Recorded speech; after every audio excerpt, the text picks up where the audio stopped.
La circulación, de manera global, ustedes ven una anatomía, se divide en dos. Una cosa se llama la circulación sistémica y la otra se llama la circulación pulmonar. En algunos textos ustedes también lo van a encontrar con una circulación menor y circulación mayor. Más de textos bien, sin embargo en algunos textos todavía lo encuentran. Y una cosa interesante que tenemos con respecto a la circulación pulmonar es que se divide en dos.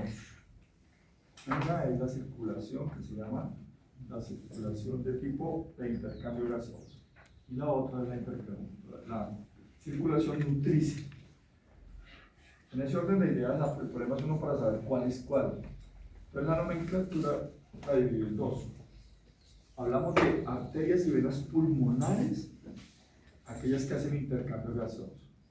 Y hablamos de arterias y venas bronquiales, que son las que alimentan el parénquima para que pueda sobrevivir el árbol bronquial. Ahorita vamos a hablar de los vasos pulmonares, que como le dije se dividen en arterias y que ustedes ya conocen bien, por eso digo que este primer fragmento de la mañana es muy corto y ustedes ya saben muchas cosas de esto, entonces no me voy a detener. Se dividen dos en la arteria pulmonar izquierda y la arteria pulmonar derecha. Características importantes para recordar. Posee diámetros mayores a los normales. Y entonces la pregunta es, ¿diámetros a los normales de quién o qué o cómo, o sea o qué? Ya, es que si comparamos, estas son arterias. La característica de las arterias es que sus paredes son más gruesas, las arterias del cuerpo. Sin embargo, estas, que son las arterias pulmonares, poseen diámetros mayores de los normales al resto. Y la pregunta que uno se haría es, ¿y por qué? Y la respuesta está en la física y en la fisiología. Porque resulta que estas son arterias que soportan menos presión que el resto del cuerpo. Por eso sus diámetros terminan siendo mayores a los que normalmente conocemos. Esa es la explicación. Ahora bien, tienen paredes muy delgadas que le dan gran extensibilidad, como lo dijimos, y acumulan más o menos 2/3 del gasto sistólico del ventrículo derecho. Ustedes la están viendo ahí, ¿verdad? No voy a detenerlo en insistir en esa parte que ustedes conocen perfectamente. Ahora bien, y las venas pulmonares, pues son cortas y contienen las mismas características de extensibilidad que las del resto del cuerpo. Y la otra es la pregunta de, ¿y cuáles son las características de las venas del resto del cuerpo? Estas, como siempre lo hemos dicho, entonces tienen paredes delgadas y mucha distensibilidad. ¿Qué quiere decir? Que le cabe mucha sangre. Son venas, por eso a las venas se le llama vasos de capacitancia, porque a ellas son las que les cabe mucha sangre. Estas siguen sosteniendo lo mismo. Acuérdense que aquí salen en dos cuerpos de venas, ¿cierto? En dos grupos. Y igual para el lado derecho y para el lado izquierdo, con una característica y es que aquí la sangre ya va oxigenada. Ahora bien, esas características que acabamos de ver son de las arterias y las venas pulmonares. Pero yo le dije que la circulación se divide en dos. Esas son las que hacen intercambio gaseoso, o sea, son las que salen del ventrículo derecho y regresan por la aurícula izquierda. Pero las arterias bronquiales son las que irrigan los tejidos del sostén del pulmón. Hagan de cuenta que las arterias bronquiales hacen lo mismo que hacen las arterias en el corazón, que se llaman las arterias, las coronarias. Exactamente. Entonces, esta lo que hacen es irrigar los tejidos del corazón. Quiero que vean esta imagen, por favor. ¿Sí ven estas ramitas acá? Saliendo directamente del callado aórtico. Entonces, lo que dice acá, las arterias bronquiales de derecha e izquierda, que se originan en la aorta por un tronco único, ¿cierto? Una única arteria bronquial para cada bronquio, normalmente dos para el bronquio izquierdo. Esas son características que ustedes ven en anatomía, pero necesito que las recordemos, ¿vale? Linfáticos, no me voy a detener mucho, pero sí quiero que miren esta imagen, ¿vale? Sí ven que están rodeados por muchos linfáticos los pulmones.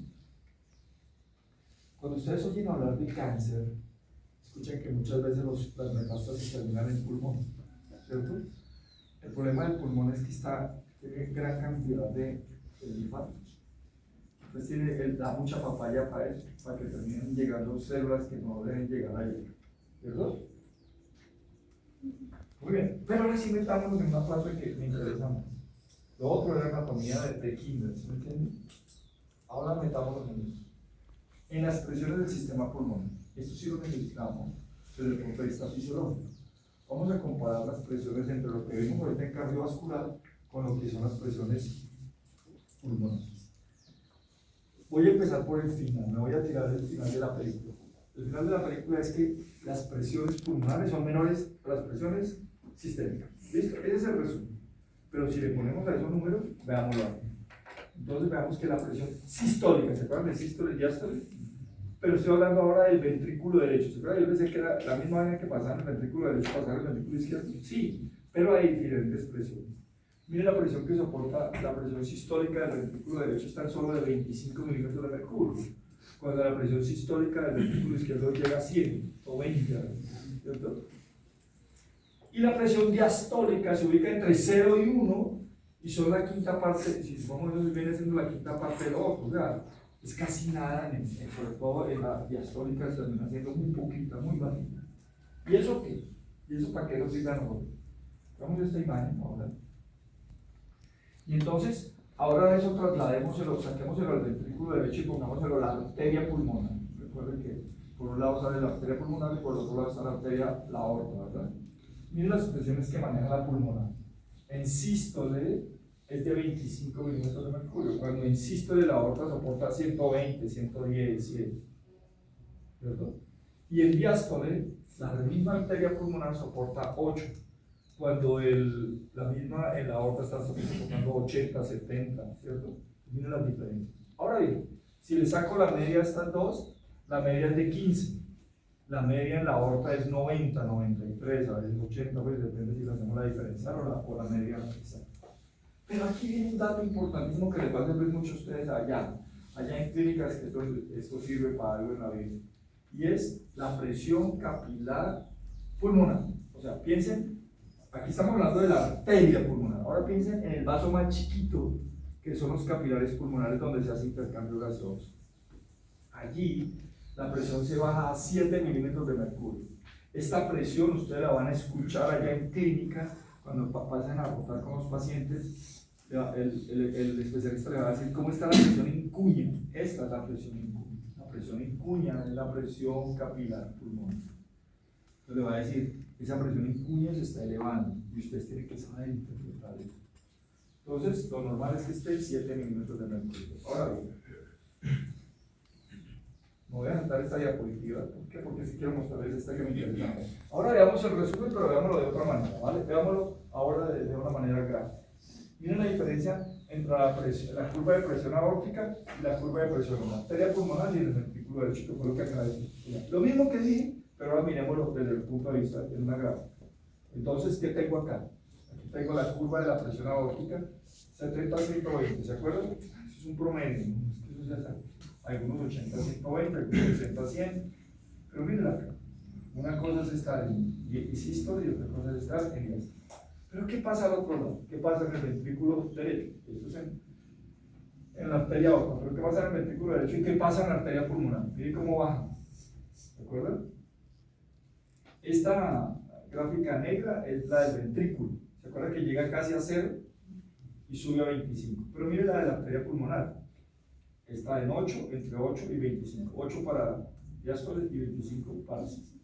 Si lo vemos acá, esta imagen me fascina. Otra de la misma carajada, ¿cierto? Arteria pulmonar. En sístole llega a 25. En diástole llega a 8. El promedio es 15. Y si nos vamos a los vasos más chiquitos, o sea, los capilares pulmonares, baja a 7. ¿Sí? Este es el resumen que acabo de decir, sino que viéndolo desde un punto de vista de una gráfica para que lo entiendan mejor. Algunos se entienden mejor con gráficas de los cursos. Pero yo me tenía que devolver. Yo me he saltado una diapositiva. Esta aquí.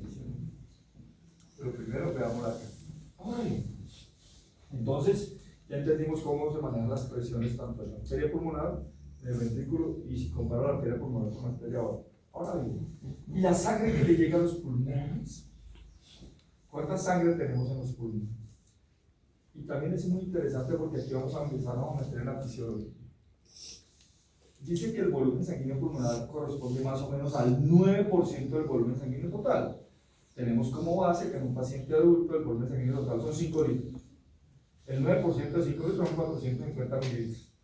Entonces, en nuestros pulmones está circulando 450 mililitros. Pero miren lo interesante. Pero haciendo intercambio gaseoso, que al fin y al cabo lo que yo quiero hacer es intercambio gaseoso, tan solo 70 mililitros. Y la pregunta otra vez es, ¿y entonces para qué meto 450 si solamente voy a utilizar 70?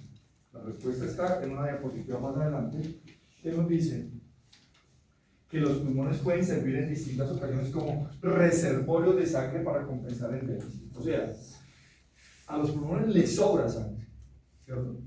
En intercambio solamente 70.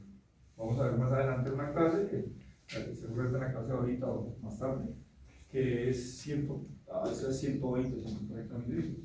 Y la pregunta, ¿qué hacemos con el resto de sangre? Están circulando, pero no está haciendo intercambio, pero está disponible para cuando tengamos algún sentido. Al paciente le va a dar una puñalada y como se va a hacer shock hipovolémico. Entonces le dicen, ¿de dónde sacamos sangre? El pulmón le dice, yo tengo ahí una reserva, ¿usted verá si le sirve? Ahí se la. ¿Vale? Eso es la interpretación fisiológica. Muy bien. Ahora vamos a empezar a meter poco a poco cada vez más. Y aquí viene algo interesante. Dice, la distribución del flujo sanguíneo en los pulmones está directamente relacionada con la oxigenación. ¿Cómo se come esa vaina? Pues vamos a empezar a hablar ahorita sí, de que a la postre yo lo que necesito hacer es que si yo tengo un alvéolo, el alvéolo está rodeado de capilares, porque al fin y al cabo lo que yo necesito hacer es intercambio gaseoso. Que el alvéolo que está lleno de aire le entregue oxígeno a ese capilar, y que ese capilar que viene cargado de CO2 se lo devuelva al alvéolo para poderlo excretar. Pero mire lo que dice acá, la distribución del flujo sanguíneo en los pulmones está directamente relacionada con la oxigenación. ¿De qué me sirve a mí tener un alvéolo lleno de oxígeno para dárselo a la sangre si no hay sangre? O al contrario, ¿de qué me sirve tener un capilar lleno de sangre si el alvéolo está colapsado? Lo vamos a repetir varias veces durante estos fines de semana que vamos a hablar de esto. En el caso que se disminuya dicha ventilación, los vasos se constriñen y envían las zonas mejor aireadas. Eso es muy interesante entender. Vamos a saltarnos esto. Y a partir de ahí vamos a ver una cosa que se llaman zonas de flujo sanguíneo pulmonar. ¿A qué se refieren las zonas de flujo sanguíneo pulmonar? Quiero que miren esta imagen. Y ahorita voy a mostrarles una imagen de un libro nuevo. Eso es de la fisiología de Gayton vieja, hace unos 10 años, 8 años, pero hace unos 5 años llegó una nueva. Hay una Gayton 2026, ya está pirateada, entonces ustedes la pueden conseguir en cualquier sitio de piratas. A mí ya me la piratearon y me la enviaron. Actualmente ya estaba lista. Entonces,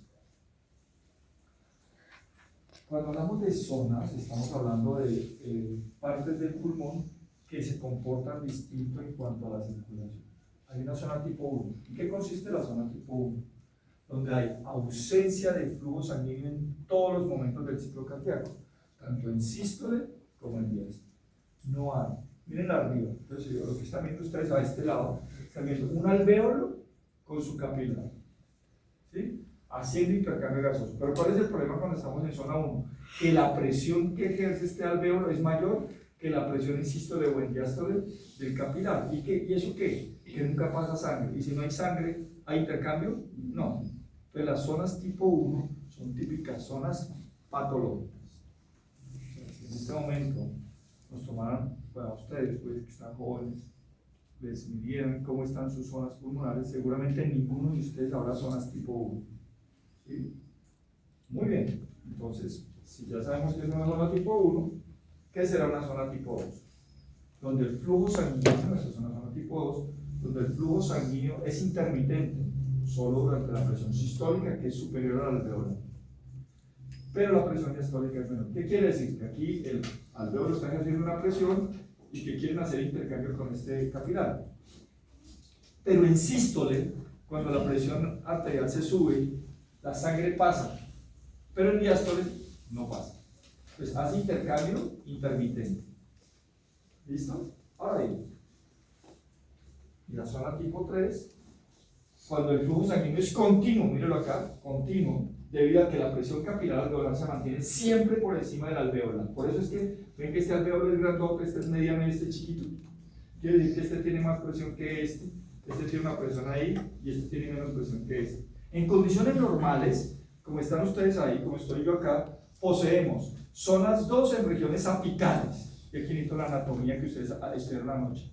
¿Cierto? ¿Cuáles son los ápices del pulmón? Este es el ápice del pulmón. En los ápices del pulmón predominan zonas tipo 3. En cambio, en las zonas inferiores, o sea, en las zonas basales, predominan la zona tipo 3. La pregunta es ¿por qué? Simplemente por gravedad. ¿Cierto? Entonces, resumen.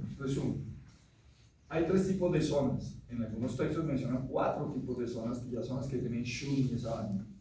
Pero de manera general tenemos 3 tipos de zonas. Zonas tipo 1, zonas tipo 2 y zonas tipo 3. En un paciente normal no existen las zonas tipo 1. En los pacientes normales predominan la 2 y la 3. ¿La 2 dónde? En la zona apical. En la zona apical. ¿Y la 3 dónde? En otras palabras, si lo decimos de una manera fisiológica, ¿dónde hay intercambio gaseoso continuo? En las zonas basales. Y la segunda pregunta es, ¿entonces no hay intercambio en las zonas apicales? Sí, pero lo hacemos de manera inherente. Pero, aquí viene el pero y lo que vamos a repetir durante estos días. Siempre vamos a poner como ejemplo, una cosa es estar en reposo y otra cosa es la fisiología en ejercicio. Vamos a ver qué pasa en ejercicio. ¿Eso lo siguen?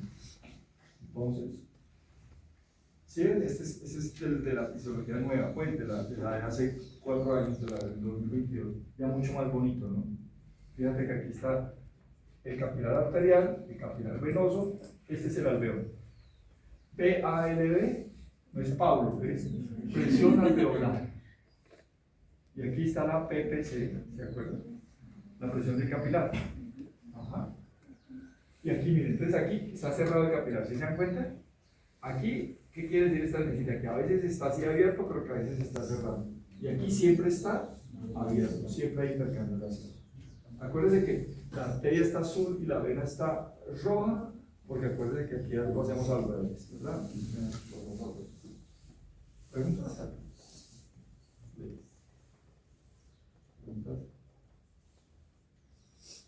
Durante el ejercicio, el flujo sanguíneo aumenta en todo el pulmón, principalmente en las regiones superiores. ¿Se acuerdan que las regiones superiores eran zonas tipo 2? Ahora esas zonas tipo 2, que durante el reposo estaban de manera intermitente, cuando estamos en ejercicio y necesitamos más oxigenación, las convertimos en zonas tipo 3. Entonces, cuando estamos en ejercicio, todo el pulmón se vuelve 3. Pero aquí viene lo más interesante. ¿Y cómo lo hace? Tienen 3 mecanismos. ¿Se acuerdan que hace rato yo le dije que nosotros teníamos sangre de sobra en los pulmones? Vamos a ver qué pasa. Entonces, en el ejercicio y la circulación pulmonar, ¿cómo se relaciona? El aumento del flujo sanguíneo se presenta por 3 variables. Entonces, ¿cómo convierto una zona 2 en una zona tipo 3? Con 3 cosas. 1. Aumento el número de capilares abiertos hasta 3 veces más. 2. Distiendo todos los capilares aumentando la tasa de flujo a través de cada uno de ellos. Y 3. Aumento la presión arterial pulmonar. Voy a explicar entonces, aunque eso está más que explicado por mí. Voy a hacerlo otra vez.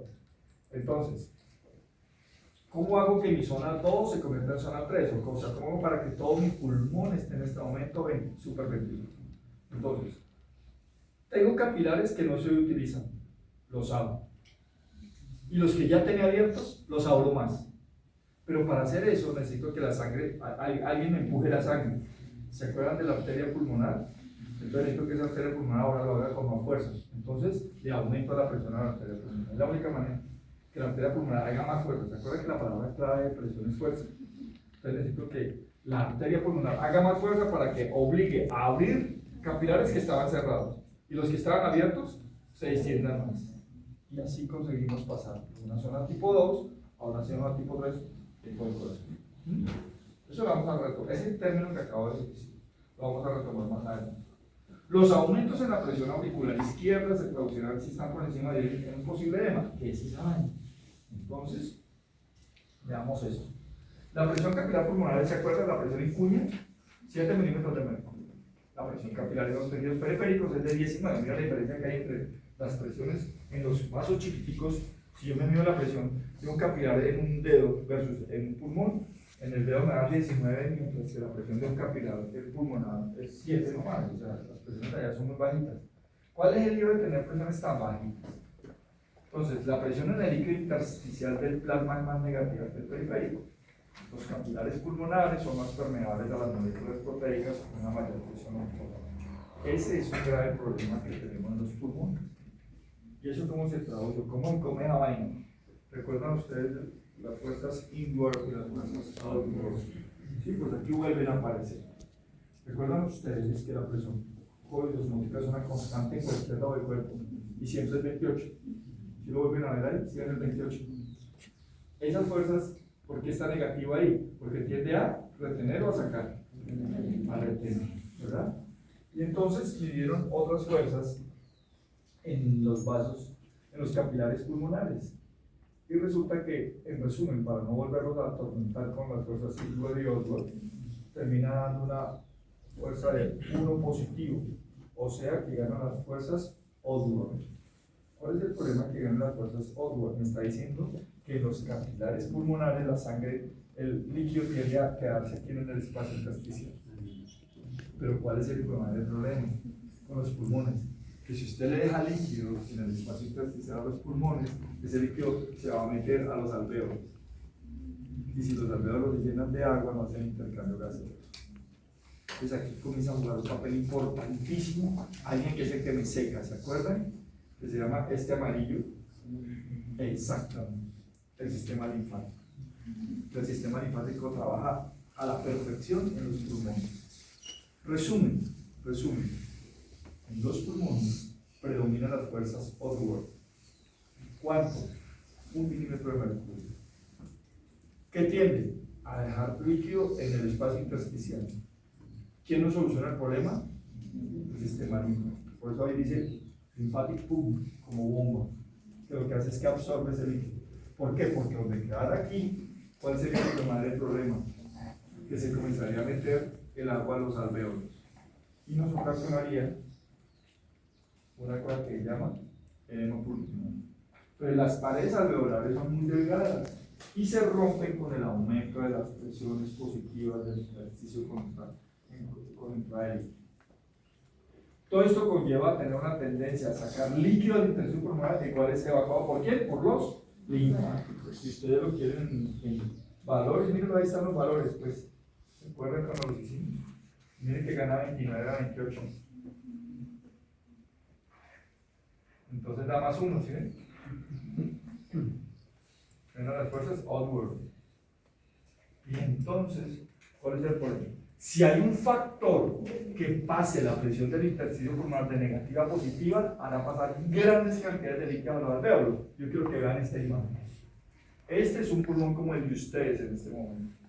Pero ¿qué pasa si esa presión por algún motivo se vuelve más positiva? Inmediatamente ya el linfático no va a poder absorber, porque no puede absorber sino 1, ¿se acuerdan? Si se la ponen más, él absorbe hasta donde él puede. Háganme cuenta que tiene una motobomba y que quiere sacar el agua. Si usted le echa más agua, la motobomba dice yo trabajo hasta ahí. Y ahí para allá encharques. Y mire que se va a encharcar. Ahora bien, ¿y si se encharca, qué le pasa al paciente? Gravísimo. El edema pulmonar es una de las cosas más graves que van a ver allá en urgencias. Cuando vean urgencias, van a ver que estos pacientes hay que correrlos de nota a morir.